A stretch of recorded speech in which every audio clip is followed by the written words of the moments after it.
Graça e paz, meu querido, minha querida, estamos aqui nessa sexta-feira para mais um comentário do estudo bíblico das nossas lições. A temática de hoje é ações divinas no matrimônio para testemunho cristão. É a nossa lição de número 9, escrita pelo pastor Roberto Monteiro de Castro. Vamos ao texto áureo que se encontra em Hebreus, capítulo 13, versículo 4.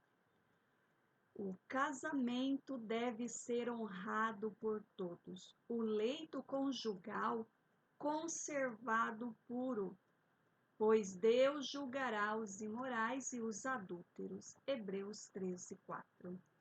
Oremos ao Senhor. Pai querido, Pai amado, nós bendizemos o Teu nome, nós te damos graça pelas Tuas infinitas misericórdias. E elas têm sido as causas de não sermos consumidos. Pedimos que o Espírito Santo venha nos iluminar, venha assim abrir a nossa mente, o nosso entendimento, o nosso coração para a compreensão do conhecimento neste dia. Que o Senhor possa ir em direção a cada ouvinte no nome de Jesus. Amém? O primeiro objetivo da lição é conhecer a importância do testemunho matrimonial cristão na igreja e na sociedade. Segundo é perceber que a família unida, abençoada e feliz é fator abençoador da sociedade. E terceiro, quantos casamentos e filhos abençoados, que alegria! O nosso texto inspirativo, os textos inspirativos encontram-se no Salmo de número 128, 1 a 6. Como é feliz quem teme ao Senhor, quem anda em seus caminhos. Você comerá do fruto do seu trabalho e será feliz e próspero. Sua mulher será como videira frutífera em sua casa. Seus filhos serão como brotos de oliveira ao redor da sua mesa. Assim será abençoado o homem que teme ao Senhor. Que o Senhor o abençoe desde Sião, para que você veja a prosperidade de Jerusalém todos os dias da sua vida e veja os filhos dos seus filhos. Haja paz em Israel. Ações divinas no matrimônio para testemunho cristão. Queridos, casamento não é fácil. Assim como todo convívio social, todo convívio humano e social, não é fácil. Seja na empresa, seja na faculdade, seja nas associações e até mesmo na igreja. Onde há o ser humano, certamente vão surgir conflitos, vão surgir discordâncias. Mas no matrimônio, com a ajuda constante do Senhor, sabem notificar as bênçãos celestiais no matrimônio. Seja no exercício da paciência, na busca do diálogo, na divisão das tarefas do lar, na aplicação dos princípios da palavra, no caminho da intimidade conjugal. Por outro lado, infelizmente, existe aqueles que ao olhar atrás, eles percebem numa reflexão sincera que em algum momento vacilaram, deixando o agir do Senhor fora da rotina conjugal. Isso é mais fácil de acontecer do que vocês imaginam. Nesta lição, queremos resgatar a convicção sobre um Deus que atua em nosso favor na perspectiva do tema Ações divinas no matrimônio para testemunho cristão. Essa foi a nossa introdução. O primeiro tópico, ele vem falando para nós equilíbrio e maturidade conjugal. obra do Espírito Santo. Veja bem, o que é um casal equilibrado? Olha que não estamos tratando de temperamento, mas o equilíbrio ele não vem por causa do temperamento. Lógico que isto interfere na relação conjugal e cada casal ele vai ter que aprender a aproveitar o que há de melhor em seu temperamento, tentando ir melhorando naquilo que atrapalha. É muito importante compreender o casal, esse processo do temperamento, essa questão do temperamento, melhor dizendo. Conhecer esses temperamentos e identificar-se com um deles ajudará a pessoa a entender que o porquê das pessoas agir dessa forma, o porquê seu cônjuge age dessa forma. Há livros e palestras assim na internet para trazer à luz a este assunto. Um livro a respeito do temperamento que eu gosto muito é Temperamentos Controlado pelo Espírito. Eu li esse livro em 2001. Eu ainda era seminarista na época, quando eu li esse livro. Temperamentos Controlado pelo Espírito. Autor Tila Raia. Esse livro ele é a 30ª edição, mas ele lançou um outro, Tila Raia, que é o Temperamentos Transformados pelo Espírito. Eu particularmente gosto mais desse, Controlado pelo Espírito, até porque ele traz ele fala a respeito assim de bem detalhadamente cada temperamento como é e a forma como nós vamos permitindo e o Espírito Santo pode assim controlar. Mas já li também o outro que é o Transformados pelo Espírito Santo. Mas tem outros livros também que ajudam a compreender esse processo do temperamento. E veja bem, o que o autor fala a respeito? Existe quem ainda nunca ouviu falar sobre os temperamentos. Existe pelo menos 4 tipos de temperamentos, que é o sanguíneo, o colérico, o fleumático e o melancólico. O meu temperamento, ele é colérico fleumático. Meu marido é sanguíneo melancólico. E nós passamos a observar e até aconselhando alguns casais, que a maioria dos casais tem temperamentos assim totalmente diferenciados. Deus deve ter alguma ação em relação a isso. Não conheço particularmente nenhum casal que partilham do mesmo temperamento. Até eu acredito que é para uma dosagem aí na questão do relacionamento. Mas voltando aqui ao assunto, entendam que é importante conhecer a respeito do temperamento para, assim, melhorar o relacionamento conjugal.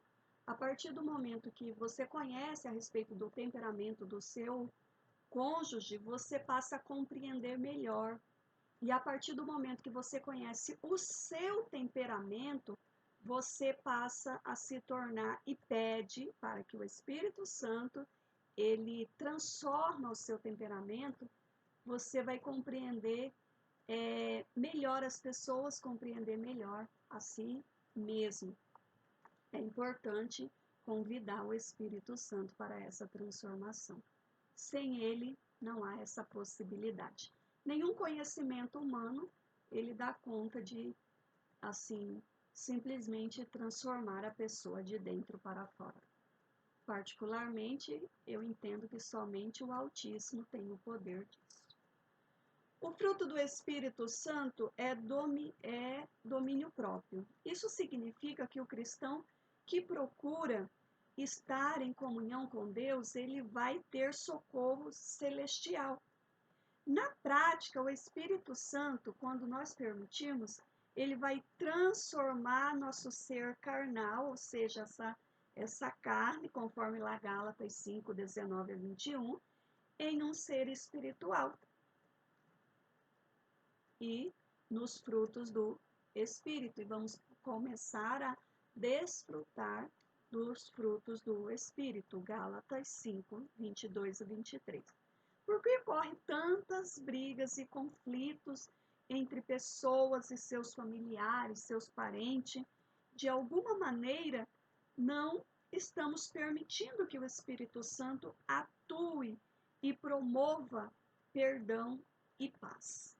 O fruto do Espírito, ele é amor, paz e alegria. Esses são ingredientes necessários para, assim, o equilíbrio no lar, entre marido, esposa, pais e filhos e com os parentes também. Eis aí a importância de se conhecer, eis aí a importância de convidar o Espírito Santo para esse relacionamento, para esse lar, para essa família, para que se mantenha assim o equilíbrio e a maturidade. A maturidade, ela vem, na verdade, com o tempo.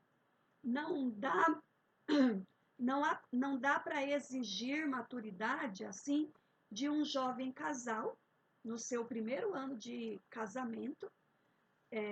Assim, contudo, se foram criados em lares cristãos com bases sólidas e com um bom testemunho dos pais, terão mais facilidade em encontrar o equilíbrio.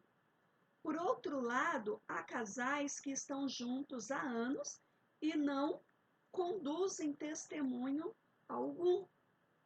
Cremos que, assim, queridos, os erros e os acertos fazem parte desse processo de crescimento e ele vai contribuir para a busca da maturidade. Mas para que seja alcançada essa maturidade dentro do relacionamento, é necessário haver essa concordância, é necessário haver essa busca para que juntos possam promover, para que juntos possam construir, para que juntos possam, assim, edificar um lar. E mais uma vez afirmo, sem a presença do Espírito Santo, sem a presença do Altíssimo, é assim inviável todo recurso, é inviável toda busca se não tiver essa para a edificação de um lar, se não tiver assim a presença do Espírito Santo. Por que eu estou dizendo isso? Porque muitos buscam muitos recursos. Quando nós fizermos uma viagem, quando nós tivermos um filho, quando nós tivermos um neto, quando sempre procrastinando que haverá um processo de maturação, de maturidade, que haverá um processo de estabilidade emocional, que as brigas irão cessar se alcançar um objetivo traçado nesse nível humano, nesse nível da expectativa humana. Isso, queridos, é assim infundado, porque quem dá essa solidificação, quem dá essa firmeza no lar, o ingrediente para que esse lar tenha estabilidade, para que esse lar mantenha-se o equilíbrio, é o Espírito Santo. Jesus começou seu ministério aos 30 anos. Ele não era uma criança, um adolescente, ele era um jovem. E nesse processo de uns 30 anos para trás, o que ocorreu? Ele esteve com os seus pais terrenos, José e Maria, com os seus irmãos, e foram importantes para o resultado de seu ministério. Ainda que aos 12 anos ele já soubesse assim qual seria a sua natureza. No entanto, foi ao longo dos anos que o Eterno fortaleceu o seu filho para o cumprimento da difícil missão, entregar-se como sacrifício vivo em favor dos pecados. Efésios 5:2. No casamento não é diferente. Marido, esposa, pais se entregam dia após dia no trabalho de cuidar, de ensinar, de cultivar valores, de sofrer juntos em seu pequeno rebanho, a família. É uma entrega, é uma entrega mútua, é uma entrega de ambas as partes. Não tem como um só se talvez não seria o termo sacrificar, mas não tem como apenas um se entregar, se dispor, se esforçar, mas é algo que precisa, é algo que é necessário, tanto da parte do esposo quanto da parte da esposa. Não esperar só de um, não esperar só que o cônjuge, que o esposo faça, ou o esposo ficar esperando que a esposa faça. Mas o contexto do diálogo é importantíssimo para esse equilíbrio, é importantíssimo para o matrimônio, é muito importante a questão do diálogo, a questão da entrega, traçar objetivos assim juntos. A questão é, dia após dia, um cuidar do outro, ensinar, cultivar, sofrer junto se necessário. Estar sempre agregando um ao outro. Equilíbrio e maturidade conjugal, obra do Espírito Santo. Esse foi o nosso primeiro tópico. O nosso segundo tópico, uma família abençoada na aliança divina humana. O salmista, lá no cântico de peregrinação, no Salmo 128, ele apresenta um retrato da família. Ele, respeitando assim o contexto social em que esse texto ele é inserido, geralmente viviam em clãs familiares, onde ter muitos filhos era muito comum, natural e importante, tanto para a proteção e também subsistência da clã familiar. Porque quantos mais filhos, principalmente homens, tivesse, mais mão de obra teria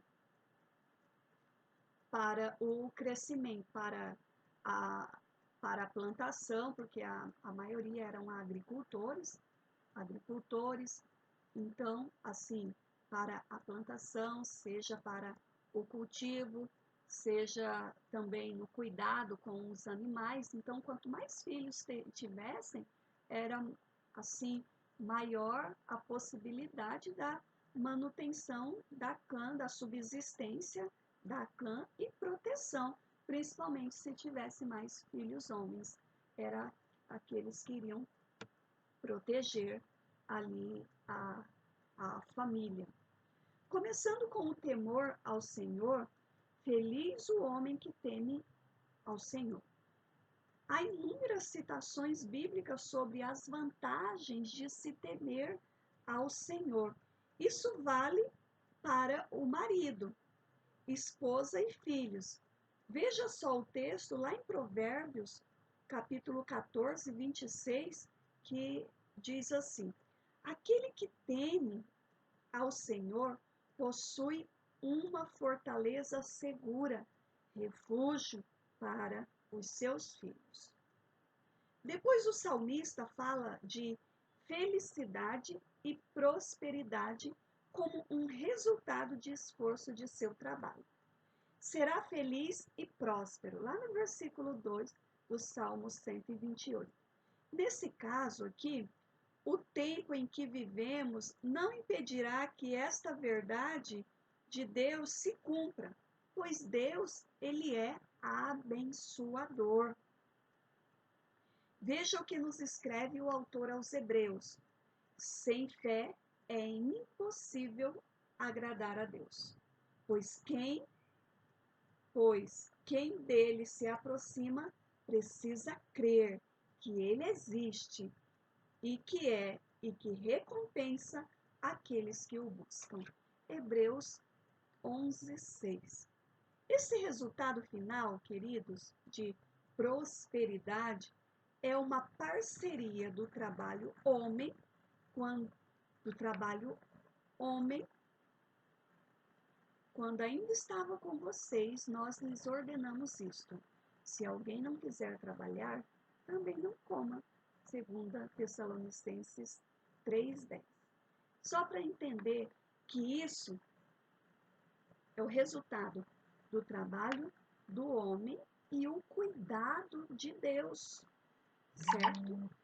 O homem trabalha, tem o seu esforço, porém, queridos, Deus, que com a sua mão abençoadora, ele abençoa assim o trabalho do homem.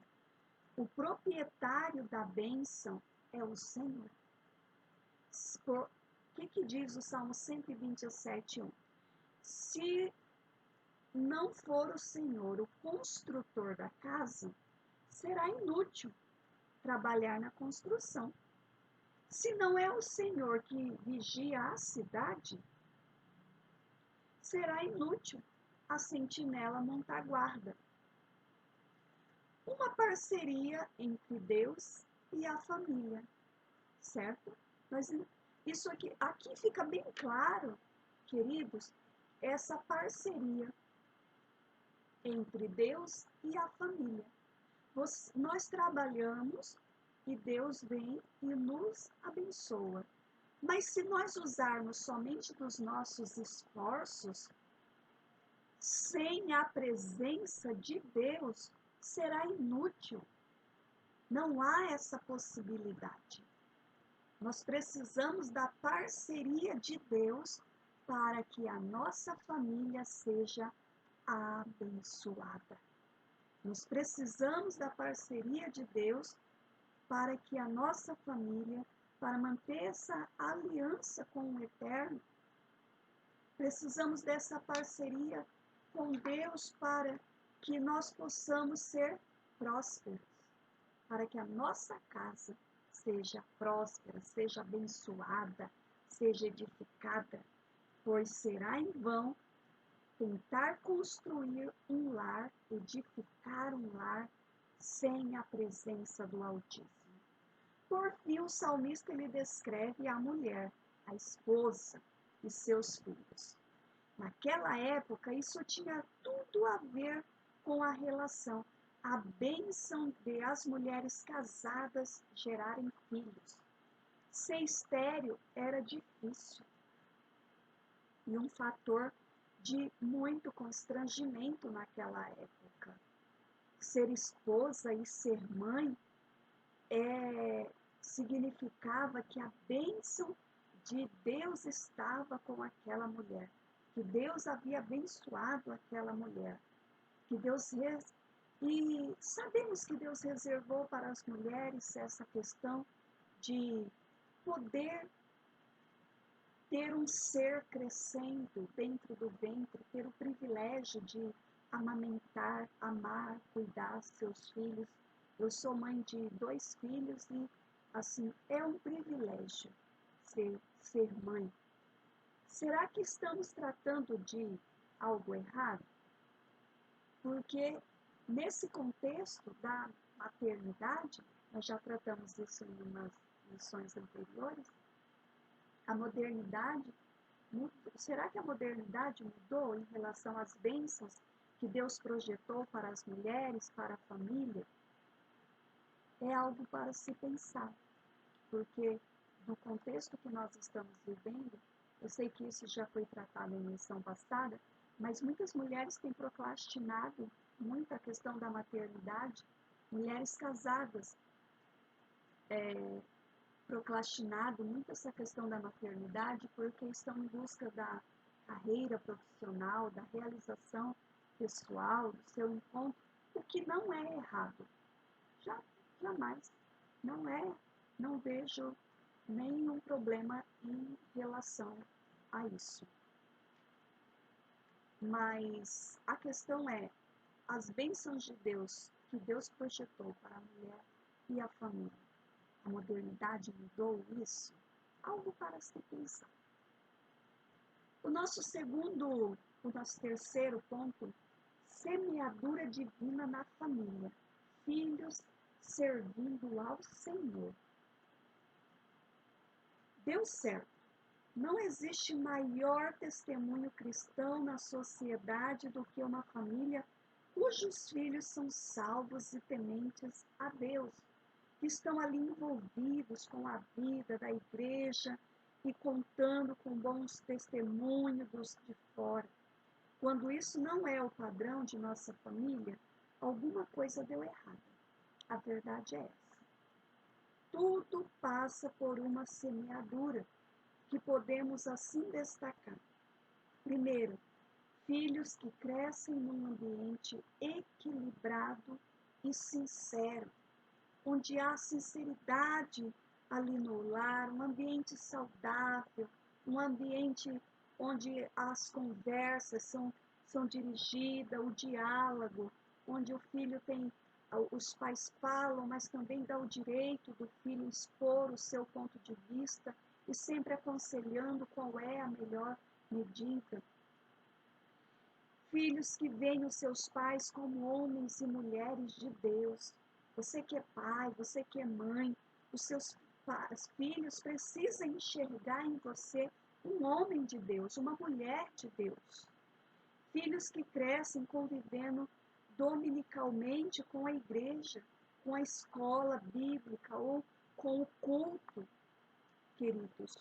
Eu sei que nesse processo alguns não podem, porque os filhos pequenos não têm podido ir à igreja, mas assim, o culto doméstico também é algo interessante nesse tempo para se pensar, para resgatar aqueles que se perderam, né?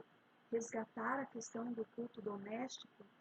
Mas filhos que crescem convivendo ali dominicalmente, olha, é dia de estudo bíblico, é dia de.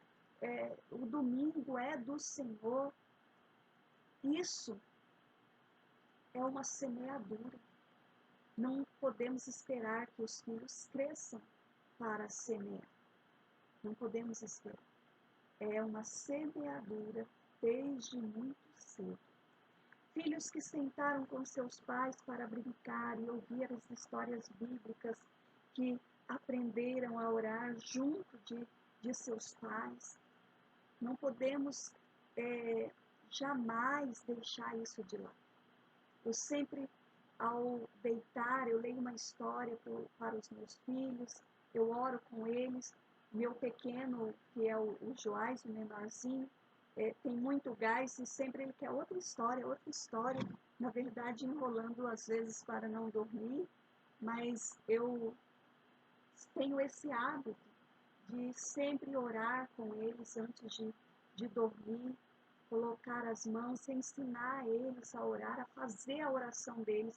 Eu oro por eles, mas eu digo que eles precisam aprender a falar com Deus. Eu estimulo falando, Pai do céu, e assim, e que eles possam estar declarando, mas eu sempre falo, faça agora a sua oração voluntária. O que você quer falar para Deus? O que você tem para conversar com Deus? Faça a sua oração voluntária agora. E aí eles fazem assim a oração deles. Porque é muito importante que nós estimulamos os nossos filhos a ter esse relacionamento com o Senhor e não ficar só na nossa dependência. Filhos que foram amados por seus pais e parentes, que cresceram em um lar onde o amor está ali presente. Filhos que viram seus pais se abraçarem, percebendo o carinho, percebendo o respeito dentro do lar, o convívio entre os pais, onde sempre tinha carinho, sempre tinha respeito. Filhos que não têm gravado no subconsciente, no superego, gritos, brigas, agressões de seus pais, eles têm mais possibilidade de se alavancar na vida profissional, na desenvolver dentro da igreja, para pais que com sabedoria pouparam filhos de participarem, queridos, de discutir assim a relação, retiraram-se no particular para conversar suas diferenças, porque relação entre o casal não é discutido na frente dos filhos. A questão é entre o cônjuge, não com os filhos. Nós precisamos ter essa maturidade, vocês que me ouvem, que me assistem, que têm filhos pequenos, esse tipo de relação é discutido com o marido e a esposa. Questões familiares que vai envolver os filhos, sim precisa convidar os filhos para essa discussão. Precisamos compreender até que ao ponto D. Porém, questões entre o casal deve ser discutido entre o casal, não envolver assim os filhos. Pais que dobraram os joelhos, que choraram, que clamaram anos assim por seus filhos, que desde pequenos já oravam até mesmo pelo futuro do casamento dos seus filhos. Pais que se gastaram, que priorizaram os filhos e suas vidas em detrimento de suas próprias vontades. Pais equilibrados, que sabem dar carinho no tempo certo, mas que não se omitem na disciplina e no ensino. Todos esses 11 pontos que eu descrevi aqui é uma semeadura a longo prazo, mas vale a pena, porque traz retorno, assim, na terceira idade.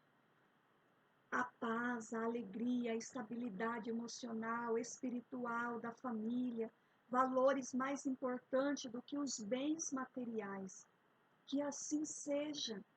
Quem viveu se alegrará, mas como é bom dizer no final, deu certo, obrigado Senhor Jesus, deu certo na minha casa, deu certo na minha família, mas para isso é necessário semear ações divinas no matrimônio para testemunho cristão. Você que é recém-casado e me ouve, atente para essa questão. Você que é casado já há algum tempo, mas que deixou o Senhor de lado do seu relacionamento cristão, o convide novamente para a esfera do seu relacionamento, porque sem Deus é impossível ter um lar saudável, ter uma família, ter um equilíbrio no lar, ter um lar abençoado.